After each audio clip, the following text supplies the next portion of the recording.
Good morning to all of you. कैसे हैं दोस्तों? उम्मीद करते हैं अच्छे होंगे। पिछली क्लास में मैं ये कॉन्सेप्ट आपको बता रहा था, आपने देखा हो तो, कि ब्याज की दर पहले 2 वर्षों के लिए 6% प्रतिवर्ष, अगले 3 वर्षों के लिए 10% प्रतिवर्ष तथा 5 वर्षों के बाद की अवधि के लिए 12% है। यदि एक व्यक्ति को 7 वर्षों के बाद साधारण ब्याज के रूप में 12,771 रुपए प्राप्त होते हैं तो उसे कितनी राशि निवेश की थी ये बताना है। और ये सवाल CGL टियर 1 2020 में आया था। पहले 2 वर्षों के लिए, ये पहले 2 वर्षों का मामला है, पहले 2 वर्षों का मामला है। तो पहले 2 वर्षों के लिए रेट ऑफ इंटरेस्ट 6% है। उसके बाद अगले 3 वर्षों के लिए रेट ऑफ इंटरेस्ट 10% है तथा 5 वर्षों की अवधि के बाद, तो टोटल टाइम कितना है भाई? 7 साल है। टोटल टाइम 7 साल है। तो मैं ये कह सकता हूं 2 साल और 3 साल 5 साल, बचा कितना? 2 साल। 2 साल का मतलब 12%।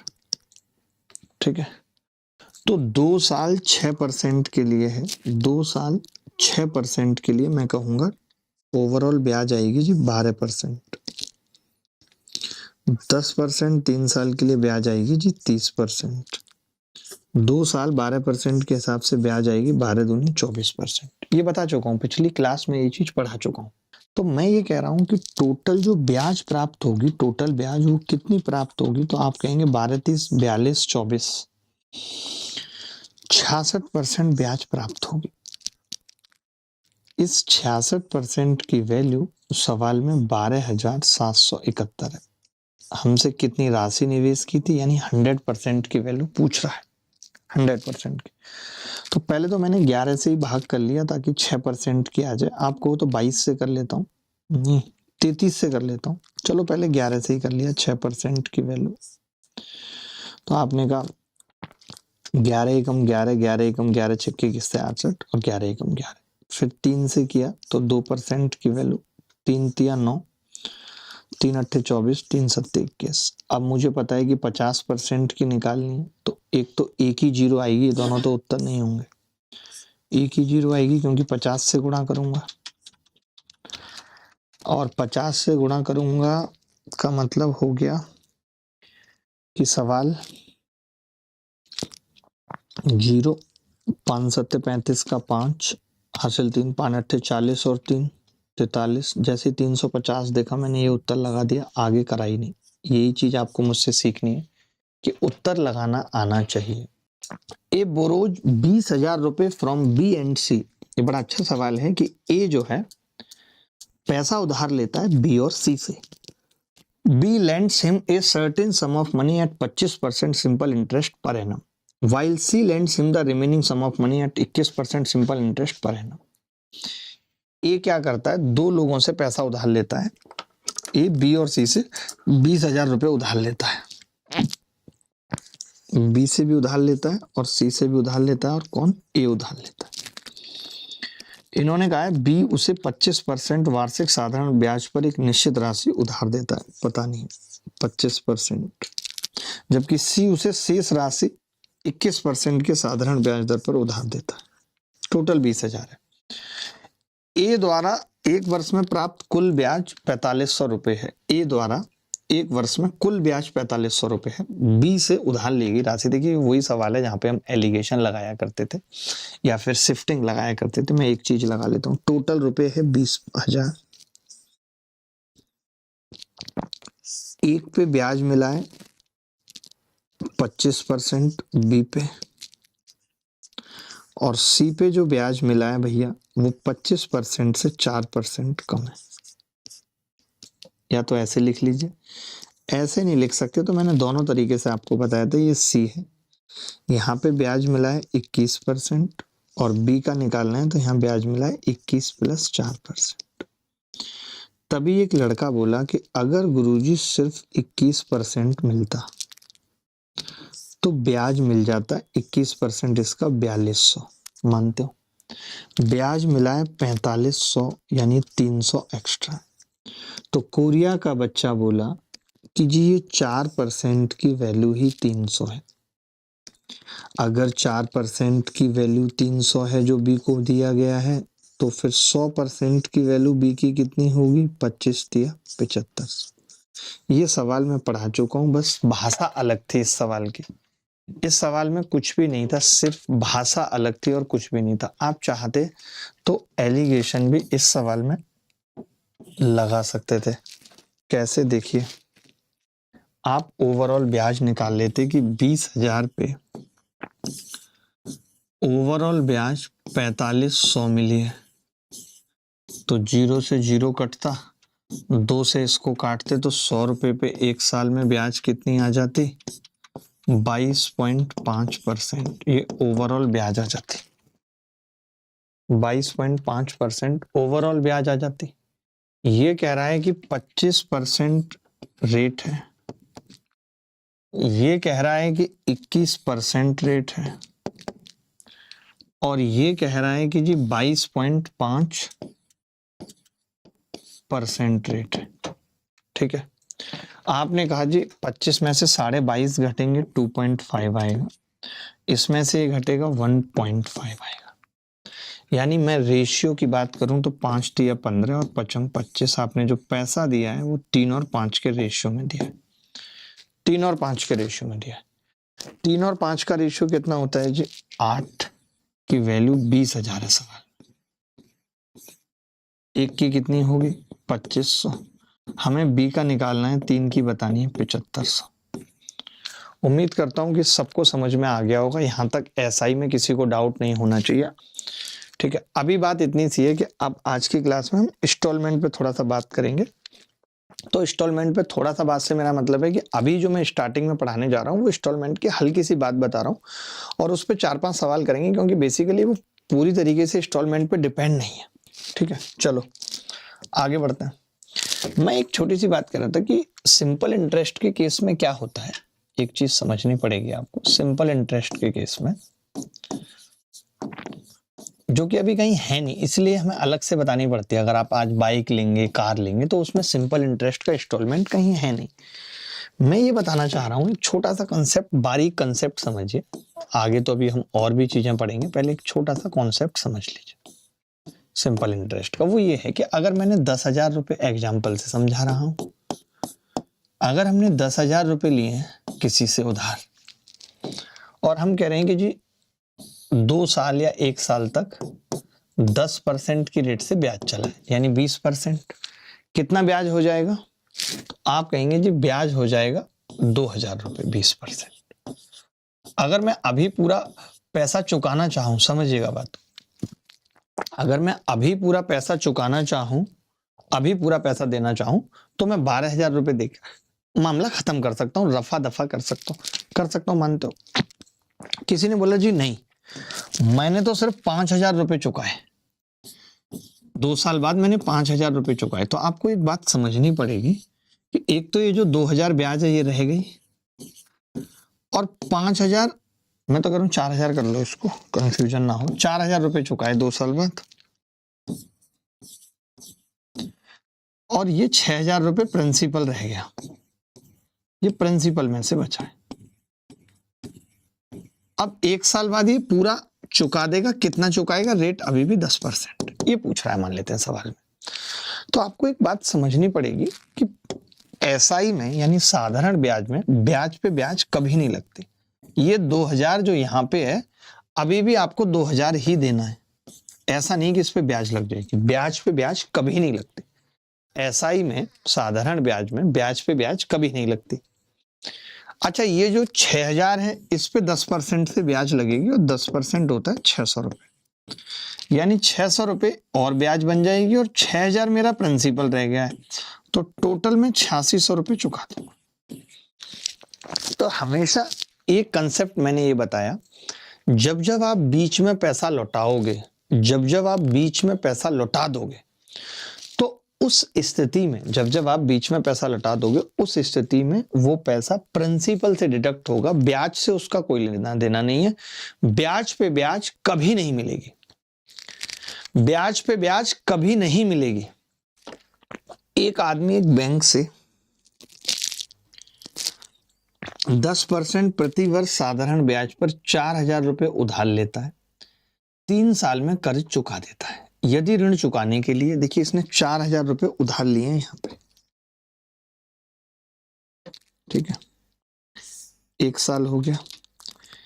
1 साल के अंत में इसने 1,500 रुपये दिए हैं यहाँ पे,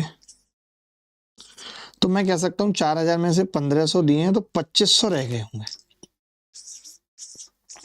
2,500 रह गए। उसके बाद इसने दूसरे साल के अंत में 2,500 दिए हैं, यानी प्रिंसिपल तो 0 रह गया। अब प्रिंसिपल 0 हो गया भाई। अब तीसरे वर्ष के अंत में पैसा चुकाना है, बताओ। एक बार 1,500 दिए, एक बार 2,500 दिए, प्रिंसिपल तो मैं ये कह रहा हूं पहले साल में कितना ब्याज आए। देखो प्रिंसिपल पूरा रह गया है, चुक गया है, अब केवल मुझे ब्याज बताना है बस, जो तीसरे साल के अंत में चुकाना होगा।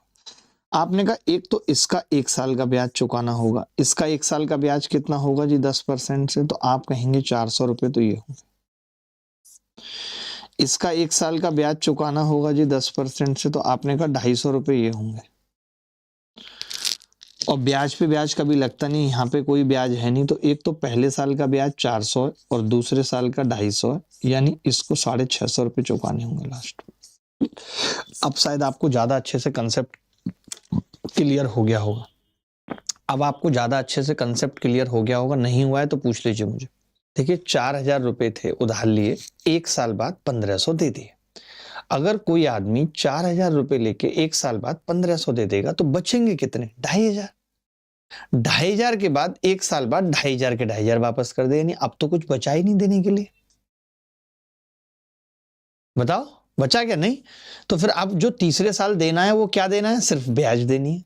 ब्याज बनेगी कैसे? एक तो पहले साल में कुछ ब्याज बनी थी, एक दूसरे साल में कुछ ब्याज बनी थी। पहले साल में 4,000 रुपये ही लगी थी, 4,000 उधार ले रखा था, 400 रुपये, दूसरे साल 1,500 दे दिए थे तो केवल 2,500 पे ब्याज लगी थी, तो 250 रुपये वहां दे दिए, बात खत्म हो गई। देखिए राजेश द्वारा 10,000 रुपये की राशि 2 वर्षों के लिए 15% साधारण ब्याज की दर पर ऋण के रूप में ली जाती है, लेकिन राजेश इसे तय समय पर नहीं चुका सका और उसने 2 और वर्षों का समय मांगा, इसलिए ऋणदाता ने उस अवधि की ब्याज राशि को उसी ब्याज दर पर अगले 2 वर्षों के लिए मूलधन के रूप में शामिल किया। 4 वर्ष के अंत में राजेश द्वारा भुगतान की गई कुल राशि ज्ञात करें। राजेश द्वारा 10,000 रुपये की राशि 2 वर्षों के लिए, ये 10,000 रुपये की राशि 2 वर्षों के लिए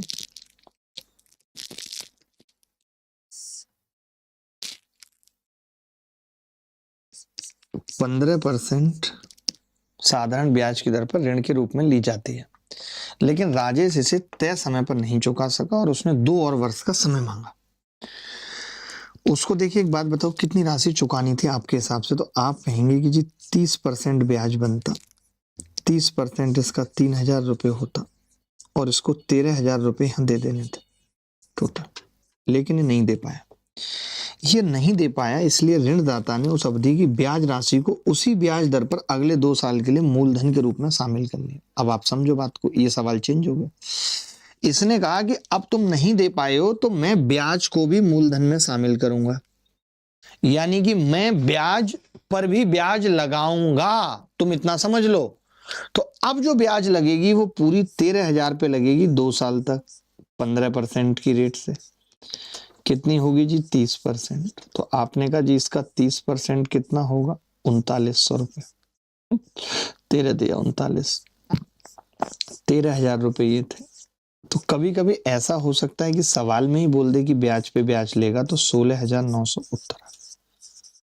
नहीं बोलता तो हम ऐसा नहीं करते, आपने देखा, नहीं बोलता तो हम ऐसा नहीं करते।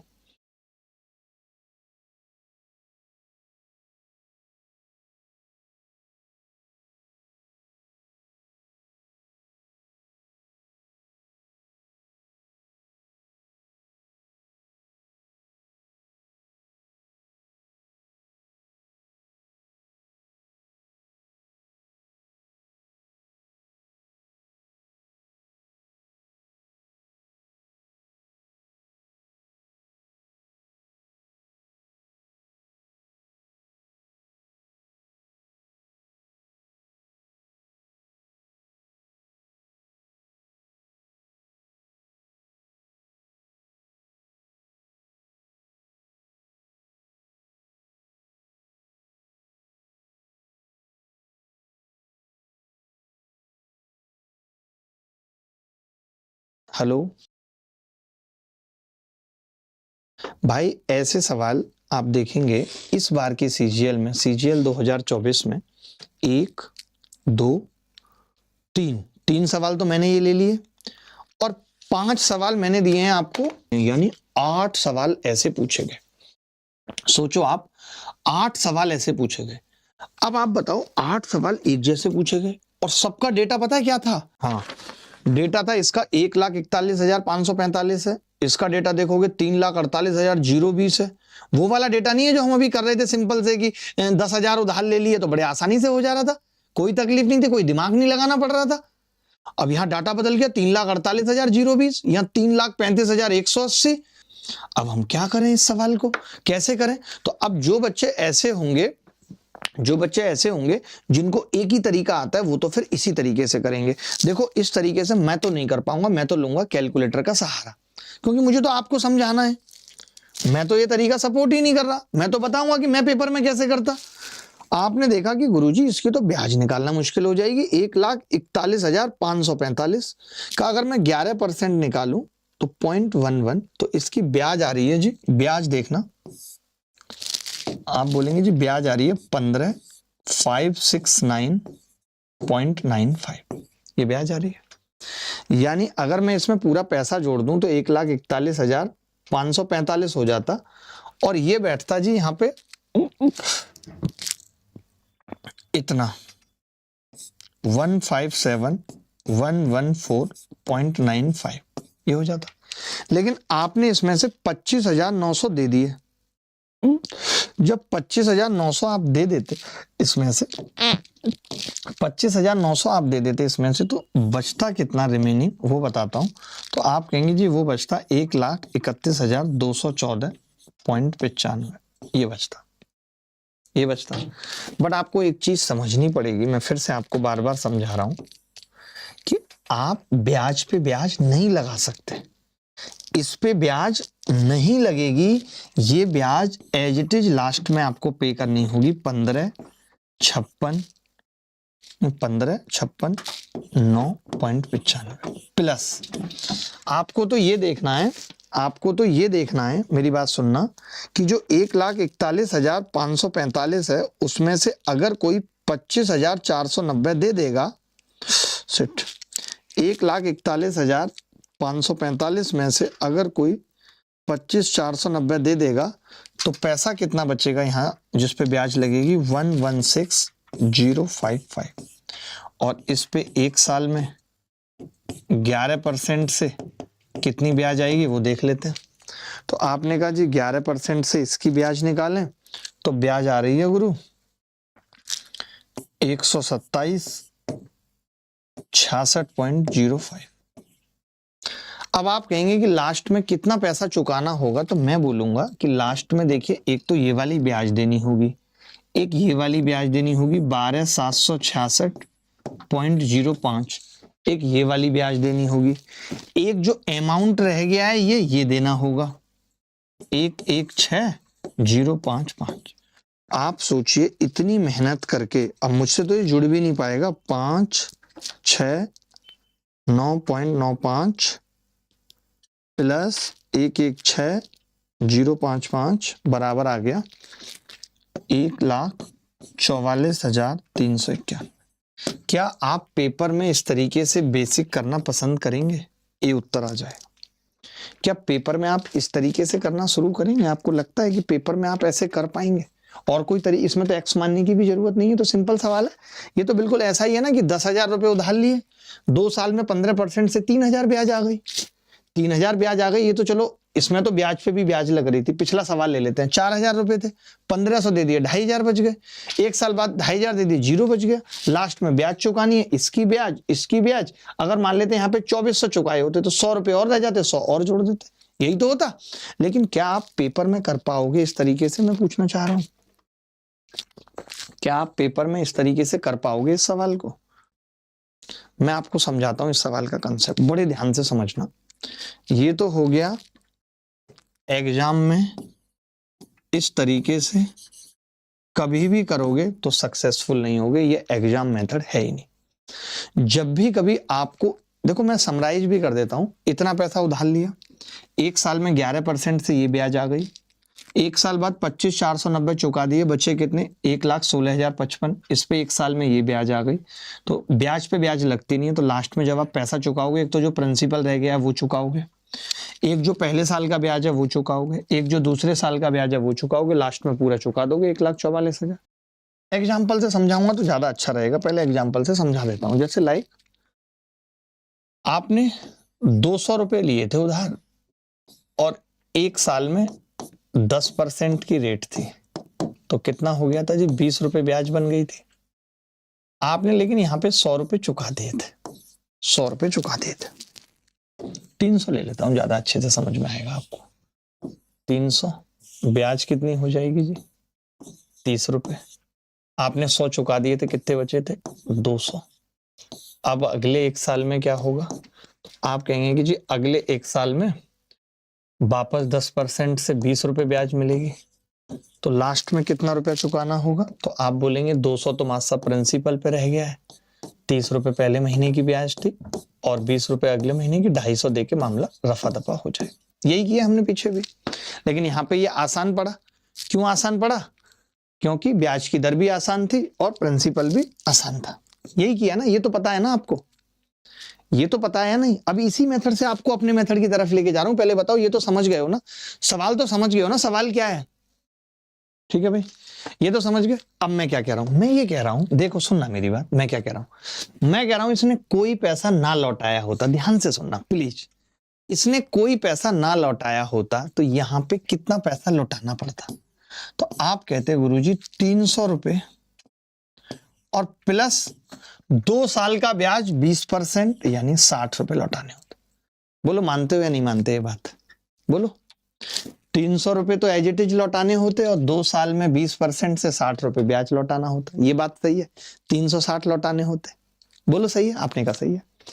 मैंने कहा लेकिन इसने 100 रुपए तो लौटा दिए हैं ना पहले ही, तो आपने कहा गुरुजी अगर इसने 100 लौटा दिए हैं तो फिर उस 100 पे ब्याज भी तो नहीं लगेगा 10%, तो वो ब्याज भी घटाओ जो 100 पे आपने लगा दिया, आपने तो पूरा लगा दिया, जब 100 लौटा दिए तो 100 का ब्याज भी घटाओ, जब 100 घटा रहे हो तो ये कितना आ गया, ये 250 आ गया डायरेक्ट। आप सोचो, एक तो मैं स्टेप वाइज 250 निकाल रहा हूं और एक मैं डायरेक्ट 250 निकाल रहा हूं। क्या मैं इसको ऐसा लिख सकता था, इस 300 को ऐसा लिख सकता था कि 300 और 10% से ब्याज लगेगी तो 20% ब्याज होगी, 20% का मतलब 120% को 1.2 गुना लिख सकता हूं, एक ही बात है। आप इसको गुणा करोगे तो ये 360 ही आएगा और यहां भी ये 360 ही आ रहा है, क्योंकि मैंने क्या किया, 300 में 20% उसका ब्याज जोड़ दिया, वो हो गया 120%, 120% को मैंने 120/100 1.2 लिख लिया। सेम आप देखोगे कि जब मैं 100 घटा रहा हूं तो 100 पे एक साल का ब्याज है, तो 100 पे एक साल का ब्याज 10% के साथ 110% होगा, तो उसको 1.1 लिख लिया। तो जब आप इसको करोगे तो ये 360 और माइनस 110 बराबर 250। मैं आपको यहां लाना चाह रहा हूं, मैं आपको यहां लाना चाह रहा हूं, तो आप यहां आ पा रहे हैं या नहीं ये मुझे बताओ, कि मैं क्या कर रहा हूं ऐसे सवाल में कि भैया 300 पे 20% से 120% अमाउंट हो जाएगा, तो 120% लौटाना होगा तो 1.2 से गुणा कर ली। फिर कोई बच्चा कहता है जी 100 रुपए तो चुका दिए थे, उसका 110% होगा क्योंकि ब्याज भी नहीं लगेगी 10%, वो घटा दो सीधे उत्तर। ये चीज समझ पा रहे हो नहीं, तब हम पीछे सवाल पे जाएंगे। अगर ये नहीं समझ पा रहे तो दोबारा पूछो, इसमें कोई डाउट आ रहा है तो दोबारा, डाउट आ रहा है तो पूछो। देखो मैं दोबारा से लिख रहा हूं, आपने 300 रुपए उधार लिए, अरे यार आपने 300 रुपए उधार लिए, 300 रुपए 2 साल में 10% की रेट से, टोटल ब्याज होगी 20%, 20% मतलब वो बन जाएगा 120%, 120% को मैंने लिख दिया 300 गुणा 1.2, क्योंकि 120% का मतलब 120/100, 1.2 लिख दिया। तभी एक लड़का बोला जी मास्टर साहब हमने तो यहाँ 100 रुपए दे दिए थे, तो 100 पे एक साल का ब्याज जो लगा रहे हैं हम यहाँ पे वो भी नहीं लगेगा 10% से, यानी मैंने इसमें से वो 100 और 100 पे एक साल का ब्याज 10% कितना बन जाएगा 110%।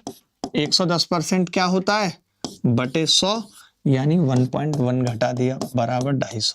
ये चीज समझ पाए या नहीं, ये बताओ, समझ में आ गई ये बात?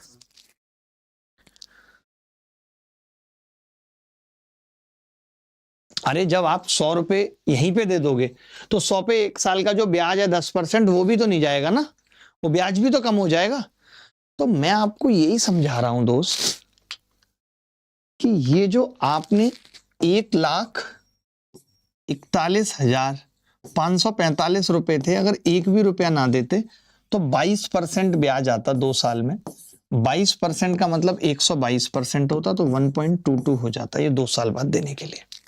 आपने कहा नहीं, हमने तो 25,490 चुका दिया था, तो उसका 25,490 कितना होता जी एक साल में ब्याज लगने के साथ? 111%, तो 1.11 ये आ गया। ये मैंने घटा दिया, इसमें से इतना पैसा मुझे 2 साल बाद देना पड़ेगा, डायरेक्ट आ गया।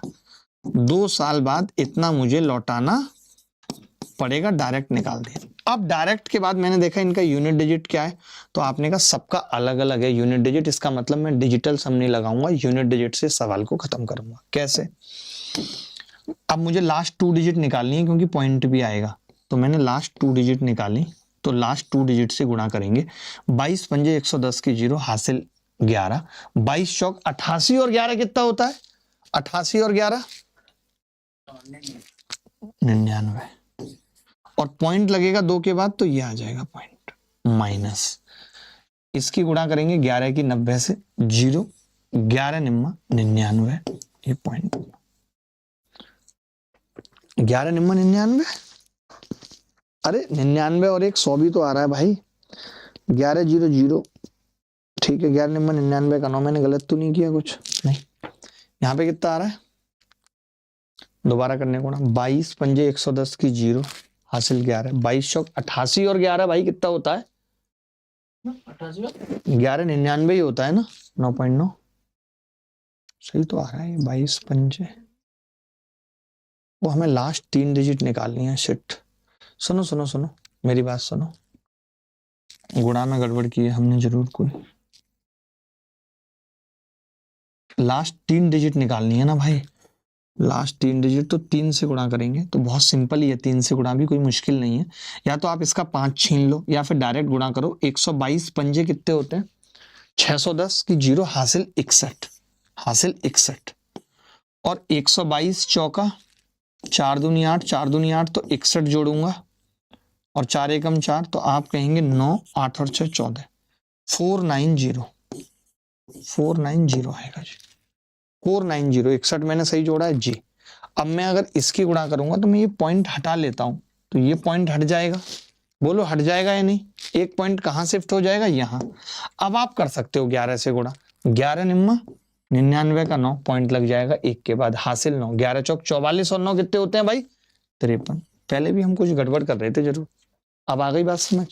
अब जरा घटाना, यूनिट डिजिट निकालना है इसका, तो आपने कहा जी यूनिट डिजिट में 90, तो ये 90 से कट जाएगा, और 4 में से 3 जाएगा तो 1 बचेगा, यानी जिसकी यूनिट डिजिट 1 होगी वो उत्तर होगा, जिसकी यूनिट डिजिट 1 होगी वो उत्तर होगा। और ऐसे 1 नहीं 8 सवाल पेपर में आए। मैंने डिजिटल सम पे क्यों नहीं गया, देखो मैं रिस्क बताता हूं, आप समझो। अगर यूनिट डिजिट अलग अलग है 1 3 2 7, तो फिर डिजिटल सम पे मत जाओ। क्या पता 2 ऑप्शन का डिजिटल सम सेम हो जाए, परेशान करे, नानी याद दिला दे। ऐसा नहीं कि सवाल डिजिटल सम से नहीं होगा, होगा। मैंने क्या किया, यूनिट डिजिट निकाल लिया, यूनिट डिजिट। यूनिट डिजिट और आसानी से भी आ सकता था अगर आप इसका 2 इसमें गुणा कर देते। कैसे, देखो बताता हूं। यूनिट डिजिट निकालने के लिए तकलीफ नहीं होती, आपको लग रहा होगा तकलीफ होगी।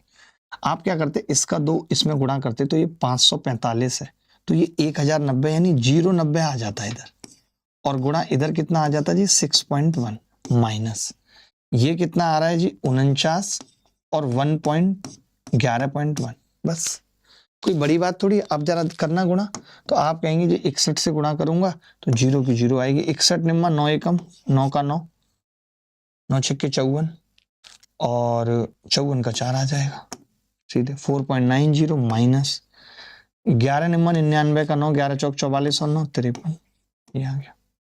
अब आप खुद ही बताओ, अगर यहाँ पे भी 0 रख दें तो 90 से 90 कटेगा, 4 में से 3 जाएगी, यूनिट डिजिट 1 आ जाएगी। ये मैंने सबसे मुश्किल सवाल लिया है, आपको बता दूं, जिसका यूनिट डिजिट निकालना सबसे मुश्किल था वो मैंने लिया है। ठीक है, अगला सवाल पूछूं। थोड़ा थोड़ा समझ में आया, मैं तो मानता हूं पूरा नहीं आया होगा, लेकिन पेपर में यही तरीका लगेगा। ये पिछले वाले तरीके से तो आप 10 मिनट में नहीं कर पाओगे, मैं बता दूं आपको। इस तरीके से कम ये तो हो रहा है कि हम डिजिटल सम चेक कर सकते हैं, हम मल्टीपल चेक कर सकते हैं, हम फैक्टर चेक कर सकते हैं कि क्या पता 11 सम में कॉमन आ रहा हो तो चलो जी 11 का मल्टीपल हो जाएगा। ऐसे बहुत सारी चीजें जिनको हम कर सकते थे ऐसे सवाल में। ये इंपॉर्टेंट है और अच्छा है। आप एक सवाल और देखो, ये सेम ही सवाल है अब, लेकिन यहाँ पे आप फंस गए, पता है आप फंस गए। कैसे फंस गए? क्योंकि यहाँ यूनिट डिजिट 2 सवालों में सेम कर दिया बदतमीजों ने। ये चलो आप करो, कोशिश करो, देखते हैं कौन बच्चा इस सवाल का उत्तर बताएगा। देखो भाई, अब ध्यान से समझना, 3,48,000 रुपए 20 रुपए उधार लिए, 3,48,020 रुपए। 8% की दर से 2 साल में 16% ब्याज मिलता। 16% ब्याज 116% हो जाता, 1.16 से गुणा करते, इतना पैसा वापस करना पड़ता। देखो भाई, 34820 को हमने क्या किया, मैंने कहा 2 साल में अगर कोई पैसा नहीं लौटाया होता 8% की दर से, अगर 100 रुपए भी कोई लेगा तो 116 देने पड़ेंगे, यानी 1 रुपया बेसिकली 1.16 हो जाएगा। तो मैंने गुना कर दिया कि इतना गुना हो जाएगा। ठीक है, अब देखना छगन भाई, अब मैंने 15,090 चुका दिया है तो मुझे इसका ब्याज भी नहीं देना पड़ेगा। जब ये मैंने पहले चुका दिया तो इसका 1 साल का ब्याज भी बचेगा। 1 साल का ब्याज 8% था, यानी 1 साल में ये 108% हो जाता, तो 1.08 घटा दिया मैंने। ठीक है, तो अब मैंने कहा कि यार अब लफड़ा तो फंसा हुआ ही है, यूनिट डिजिट बाद में देखेंगे, पहले इसको ऐसा कर लेते हैं, इसका डिजिटल सम निकाल लेते हैं। डिजिटल सम, आप में से कितने बच्चे हैं जिनको डिजिटल सम निकालना आता है? डिजिटल सम बेसिकली कुछ भी नहीं है, सम ऑफ डिजिट करते जाइए, और सम ऑफ डिजिट अगर 9 आ जाए तो वो डिजिटल सम 0 हो जाता है। तो मैंने देखा कि यहाँ पे तो जी सम ऑफ डिजिट 8 और 1 9 आ रहा है, तो ये तो सीधे 0 हो गया इसका डिजिटल सम, तो निकालने की जरूरत ही नहीं पड़ी। इसका देखा तो 8 और 2 10 और 4 14 और 3 17 का मतलब 8 गुणा 6 और 2 8 8 8 64 का डिजिटल सम 6 और 4 10 1 आ गया, यानी जो भी उत्तर होगा उसका डिजिटल सम 1 होगा। तो मैंने कहा 9 हटा दिया, 6 और 3 9 हटा दिया। जिनको नहीं आता डिजिटल सम वो सीखेंगे अभी। 8 7 15 और 3 18, फिर 9 आ गया, यानी इसका डिजिटल सम तो 0 आ रहा है, ये उत्तर नहीं होगा। मैंने कहा 9 7 और 2 9 3 3 9, इसका डिजिटल सम भी 0 आ रहा है, ये भी उत्तर नहीं होगा। 8 7 15 और 3 18 तो 0 हो गया। 6 और 4 10 1 आ रहा है, ये उत्तर हो सकता है क्योंकि इसका डिजिटल सम 1 आ रहा है। फिर मैंने देखा 8 और 1 9 9 हट गया, 3 और 3 6 और 8 14 5 आ रहा है, ये भी नहीं। यानी इस सवाल को हम यूनिट डिजिट से नहीं निपटा पाए। क्यों, बताता हूं आपको। अगर मैं यूनिट डिजिट निकालने भी जाता तो 0 6 आती या 6 आती, तो 6 में मैं फंस जाता, ए या सी में से क्या होगा। इसीलिए मैंने किस पे चला गया, डिजिटल सम पे। अगर आप इसके 4 डिजिट या 3 डिजिट निकाल सकते हो तो उत्तर निकल आता, क्योंकि 86 और 0 6, तो लास्ट 2 डिजिट निकाल के भी उत्तर निकाल सकते थे। मैं निकाल के बता भी देता हूं कि भाई लास्ट 2 डिजिट निकालते हैं, तो कैसे निकालते हैं। देखो, एक तो क्या है,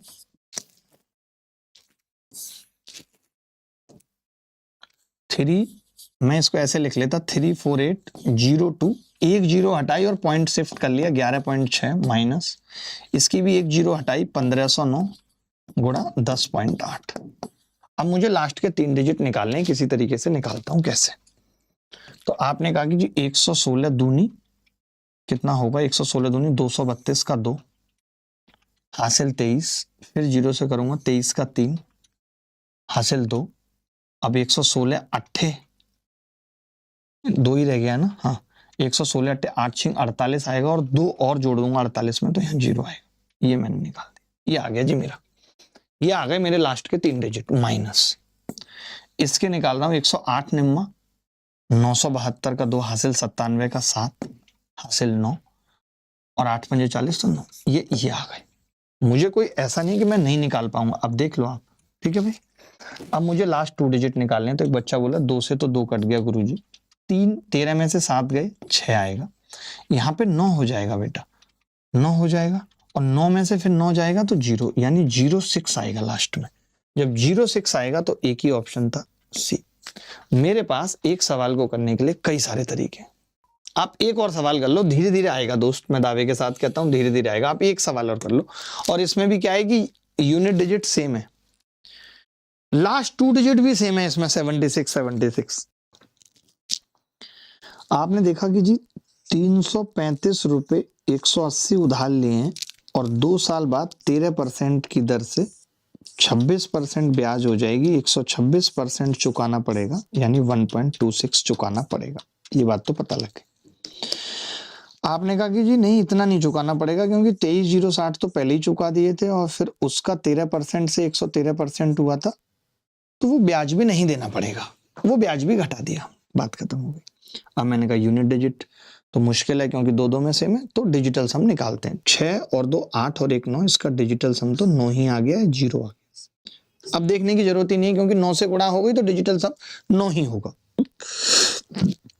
6 और 3 9 अपने आप में कट गया, 2 बच गया, और 3 और 2 5, ये था, 5 दूनी 10, 1 बच गया, यानी 8 वाला उत्तर होगा। 8 जिसका डिजिटल सम होगा वो उत्तर होगा। 9 हटा दिया, 6 और 3 9 हटा दिया, 8 और 8 16, या 8 7 15 और 8 23, ये नहीं आ रहा है, 8 नहीं होगा। 9 हटा दिया, 9 हटा दिया, 9 हटा दिया, ये 1 आ रहा है, नहीं होगा उत्तर। 9 हटा दिया, 9 हटा दिया, 6 और 3 9 हटा दिया, 8 आ रहा है, 6 और 2 8 बचा है, ये उत्तर हो सकता है। 6 और 3 9 हटा दिया, 8 और 7 15 8 23 नहीं, यानी सी आंसर है।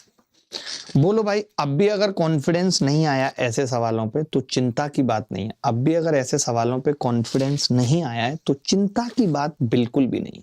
मैं फिर से कह रहा हूं, अब भी अगर ऐसे सवालों पे कॉन्फिडेंस नहीं आया है तो चिंता की बात बिल्कुल भी नहीं है। करना क्या है, सिंपल है, खड़ाक। चलिए, अब मेन कॉन्सेप्ट जो इंस्टॉलमेंट का है वो समझिए एक बार, बिना पेन पेपर के, ठीक है, वो समझिए। देखो भाई, अब समझना इंस्टॉलमेंट का खेल क्या है। मैं ये कह रहा हूं उल्टा समझते हैं, इंस्टॉलमेंट को उल्टा समझते हैं, ठीक है। क्या समझते हैं, उल्टा। उल्टा समझते हैं जैसे उल्टा बॉमिटा होता है, उल्टा समझते हैं। उल्टा क्या है, देखो, एक आदमी ने 1 साल बाद,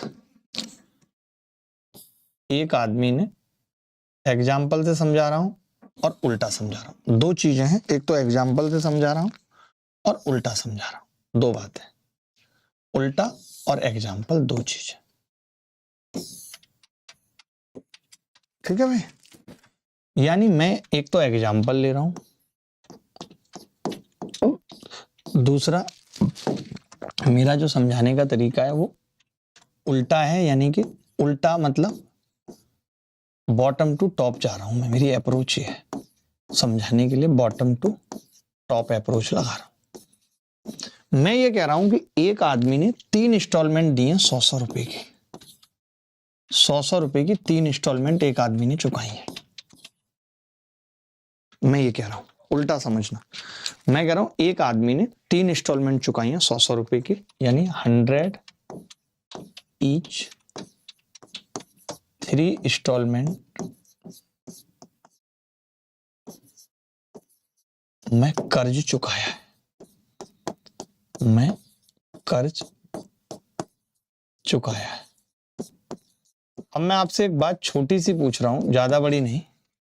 अब मैं आपसे एक बात छोटी सी पूछ रहा हूं, ज्यादा बड़ी नहीं, ज्यादा बड़ी तो मैं कभी पूछता ही नहीं हूं, ठीक है। सुनना मेरी बात, क्या 300 रुपए उधार लिए होंगे, मैं ये पूछ रहा हूं, इतना बता दो, हाँ या ना में जवाब दो। अगर 100 की 3 इंस्टॉलमेंट में पैसा चुकाया है तो क्या 300 रुपए उधार लिए होंगे, या 300 से कम, या 300 से ज्यादा, इतना बता दो बस। मान लेते हैं कि रेट ऑफ इंटरेस्ट 10% है, यहां पे रेट भी लिखिए 10% है, मान लेते हैं, ठीक है। तो मैं ये कह रहा हूं, छोटी सी बात कह रहा हूं, एक छोटी सी बात, 300 में तो सोचिए ब्याज भी एडेड है, तो कर्ज कम लिया होगा। तो मैं ये कह रहा हूं ये 100 रुपए तो हमने तीसरे साल दिए हैं, और मैं ये मानता हूं 3 साल बाद ही दिए जाएं।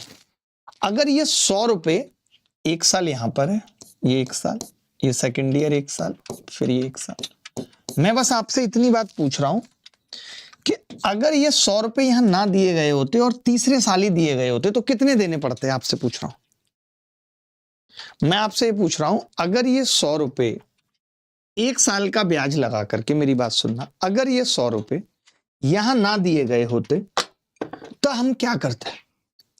तो आप कहते गुरुजी 1 साल के हिसाब से 10% ब्याज लग जाता, 110 देने पड़ते।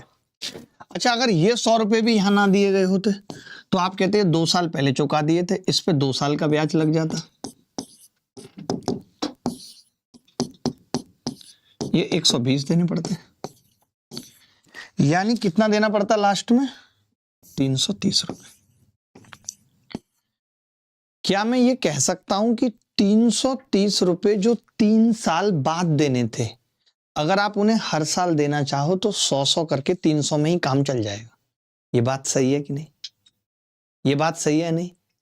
यानी कि अगर आपने इंस्टॉलमेंट में ना चुकाया होता तो आपको 330 देने पड़ते, क्योंकि जैसे जैसे आप, सुनना मेरी बात, जैसे जैसे आप 100 रुपए चुकाते जा रहे हो 100 पे ब्याज लगना बंद होता जा रहा है। यही तो सिखाया पीछे भी कि अगर आप जैसे जैसे पैसा चुकाते जाओगे उस पे ब्याज लगना बंद हो जाएगा। नहीं चुकाते तो और 2 साल ब्याज लगता है, इस पे 120 देना पड़ता। ये ना चुकाते तो 1 साल के बाद और 110 ब्याज देना पड़ता। अच्छा, उधार कितना लिया होगा अगर कोई ये पूछ ले, पेपर में वैसे हमेशा यही दिया होता है, तो मैं पहले यही वाली भाषा लिख रहा हूं फिर समझाऊंगा। यानी मैं ये लिख रहा हूं कि 330 रुपए जो 3 साल बाद, क्योंकि पेपर में ये बाद वाला ही देता है, देय है, पेवल है, 330 रुपए जो 3 साल बाद देय है उसे 100 रुपए की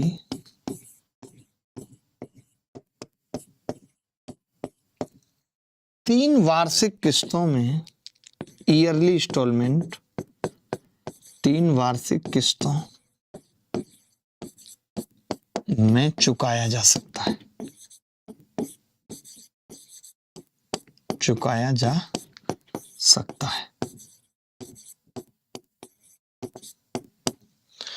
330 रुपए जो 3 साल बाद देय है उसे 100 रुपए की 3 किस्तों में चुकाया जा सकता है।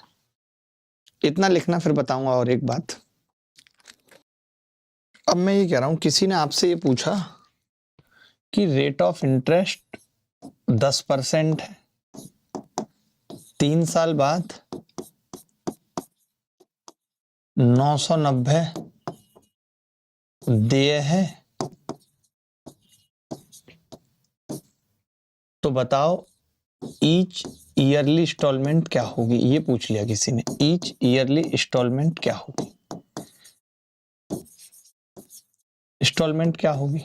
आप क्या करेंगे वही मानेंगे आप। तो अब लिखो चाहे मत लिखो, आप मानेंगे कि यार 100 रुपए होगी 1 साल बाद इंस्टॉलमेंट, फिर लिखेंगे 1 साल बाद और 100 रुपए देने होंगे, फिर लिखेंगे 1 साल बाद और 100 देने होंगे, मान लिया हमने। फिर आप बोलेंगे कि ये 100 यहाँ ना दिया होता तो यहाँ 110 देना पड़ता, ये 100 यहाँ ना दिया होता तो 1 साल बाद 2 साल बाद यहाँ 120 देना पड़ता, तो 330 देने पड़ते। फिर आप बोलेंगे कि इसी 330 की वैल्यू सवाल में 990 दे रखी है 3 साल बाद, यानी 3 गुना है, तो आपसे ईच इंस्टॉलमेंट पूछ रहा है, यानी 100 की वैल्यू पूछ रहा है, 300 आंसर हो जाता। 300 क्या हो जाता? आंसर हो जाता। तो आप क्या करेंगे, जब भी ऐसा सवाल आएगा ये 100 ये सब नहीं लिखेंगे, सीधे 100 से शुरू करेंगे। आप कहेंगे कि जी इंस्टॉलमेंट कितनी है? 100, उससे पहले वाली नहीं दी गई होती 110, उससे पहले वाली नहीं दी गई होती 120, टोटल जोड़ देंगे, कितना हो गया? 330। 330 की वैल्यू 990, कोपचे में 100 की 300, ये उत्तर आ गया। इतने से एरिया में आप उत्तर निकाल देंगे, इतने से एरिया में आप उत्तर निकाल देंगे। अगर कोई इस स्थिति में ये पूछता कि कर्ज कितना लिया होगा, तो मैं बता सकता था कि ऐसा नहीं कि मैं कर्ज नहीं बता पाता। कैसे? देखो, मैं कहता कि अगर कोई 100 रुपए कर्ज लेगा 3 साल बाद 10% की रेट से, उसे 130 देना होगा। आप कह रहे हैं 330, 130 की वैल्यू ये है, तो 0 से 0 कट के 1 की निकाली, 13 दूनी 26, बचेगा कितना? 7, 13 पंजे 65, 50, 13 तिया 39, 2.53, 100 की वैल्यू 253, यानी लगभग 253 उधार लिया होगा, लगभग 253 उधार लिया होगा। अगर कोई ये भी पूछे, सोचो जो आप बता रहे थे ना 300 से कम 300 से ज्यादा, वो 253 रुपए अगर कोई उधार लेगा तो 330 3 साल बाद देय होगा, और अगर वो चाहे तो 100 की 3 इंस्टॉलमेंट में चुका सकता है। एक दो सवाल करते हैं, देखो अब पता, आपको तो पता ही था कि मैंने तरीका बता दिया आपको ऐसा सवाल करने का। तो आपने कहा कि जी ये देखो 100 रुपए की इंस्टॉलमेंट, अगर पिछले साल वाली ना दी गई होती तो 106 देनी पड़ती, उससे पिछले साल वाली ना दी गई होती तो 112, उससे पिछले साल वाली 118। यहाँ पे क्या है, 4 वर्षों का मामला है, यहाँ पे जो मामला है वो 4 वर्षों का है, यानी लास्ट में देय राशि कितनी है वो जरा देख के बता दो।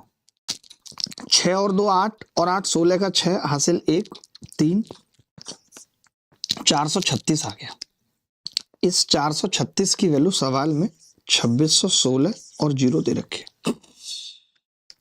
कोरिया का बच्चा बता सकता है कि जी ये इससे 40 बार कटेगा, तो 100 की वैल्यू कितनी होगी, 4000। 4 बार ही कट रहा है या नहीं, 6 बार कट रहा है, सॉरी 6 बार, 36 छिक्के 6 बार, यानी 60 बार। 60 बार का मतलब हो गया जी 6000 होगी इंस्टॉलमेंट। क्या ये मुश्किल पड़ा सवाल किसी एंगल से, मैं पूछ रहा हूं। एक व्यक्ति ने 3 समान इंस्टॉलमेंट थी, तो हमने कहा कि इंस्टॉलमेंट मान लेते हैं 100 रुपए, एक साल पहले वाली ना दी गई होती 105, उससे पहले वाली 110, तो ये आ जाता जी 315, और 315 की वैल्यू सवाल में 2000 दे रखी। हमसे 100 की पूछ रहा है। अब 100 की कैसे निकलेगी, तो आपने कहा जी पहले 5 से भाग कर लो, 5 6 63, और 5 चौक 20, और 400, यानी ये बात तो तय है कि 63 वाला उत्तर होगा, 61 वाला तो नहीं होगा। अब 61 वाला नहीं होगा, अब अप्रोक्सीमेट भी निकाल सकते हैं। कैसे, देखो आपने देखा कि जी ये जो कट रही है इससे 6 8 48 480 या 6 7 42, ये लगभग इससे 7 बार कटेगी, तो 100 की वैल्यू 700 के आसपास उत्तर होगा, तो 250 वाला नहीं हो सकता। तो फिर एक ही ऑप्शन बच गया बी। ऐसे हम पेपर के अंदर करते हैं। चलो भाई आगे बढ़ते हैं। अब ये मैंने कहा कि ये प्रिंसिपल नहीं है, ये अमाउंट कह सकते हो आप, अमाउंट। इस बदतमीज को आप अमाउंट कह सकते हो। ओबीएस एक बार दिखाना मुझे। चलिए एक ये सवाल कर लीजिए, फेज में आया हुआ है, फिर बाकी कल पढ़ेंगे, कल इसे खत्म कर देंगे, खत्म ही है ऑलमोस्ट, कल और खत्म कर देंगे इसे, ठीक है। ये सवाल कर लीजिए जल्दी से। 1380 रुपए का भुगतान 4 वर्ष बाद करना है। देखो उधार नहीं लिया है, आप समझो ये अंतर कि 1380 उधार नहीं लिया है, 4 साल बाद इसका भुगतान करना है। मैं ये कह रहा हूं भाई, इंस्टॉलमेंट मान ली मैंने 100 रुपए, अगर ये 100 रुपए 1 साल पहले ना दिए गए होते पहली वाली किस्त के, तो 110 देने पड़ते, उससे पहले वाले 120 देने पड़ते, उससे पहले वाले 130, यानी टोटल लास्ट में 460 रुपए देना पड़ता। 460 अगर देना पड़ता तो उस 460 की वैल्यू 1380 है, तो एक की कितनी होगी, 30। एक की अगर 30 होगी तो 100 की कितनी होगी, 300। 100 की कितनी होगी, 300। यही उत्तर है। या आप एक ऐसा उल्टा सवाल कर लेते हैं, मैं तो कहता हूं उल्टा सवाल कर लेते हैं। अगर इसका उल्टा पूछता, आप देखो ये CHSL 2024 में पूछा है। ये क्या कह रहा है, ऋण की राशि ज्ञात कीजिए जो प्रत्येक 200 वर्ष की 5 किस्तों में चुकाई जाती है, यदि 5% सार्थक ब्याज दर से 5 वर्षों में देय है। टोटल अमाउंट ऑफ डेप्ट पूछ लिया, टोटल अमाउंट ऑफ डेप्ट, देय राशि पूछ ली, तो आप कहेंगे गुरुजी मैंने तो पढ़ रखी है ये कि भाई ये 100 रुपए है, अगर 100 रुपए ना चुकाए होते तो 105, ना चुकाए होते तो 110, ना चुकाए होते 115, ना चुकाए होते 120, यानी कितना देना पड़ता, 550 देने पड़ते। लेकिन आप कह रहे हो कि जी किस्त कितनी है, 200 रुपए है 100 की वैल्यू, तो यानी देना कितना पड़ता, 1100 रुपए। अब की बार उल्टा पूछ लिया, 5 साल बाद 1100 देने पड़ते। इसने अमाउंट पूछा था, प्रिंसिपल नहीं पूछा है। आप देख लो, टोटल अमाउंट पूछा है जो 5 साल बाद दे है। चलिए फिर अगली क्लास में आपसे मुलाकात होगी, और कल थोड़े मिसलेनियस या इस टाइप के सवाल कर लेंगे, देखते हैं क्या होता है। धन्यवाद, बाय, टेक केयर, ख्याल रखें, खुश रहें, बाय।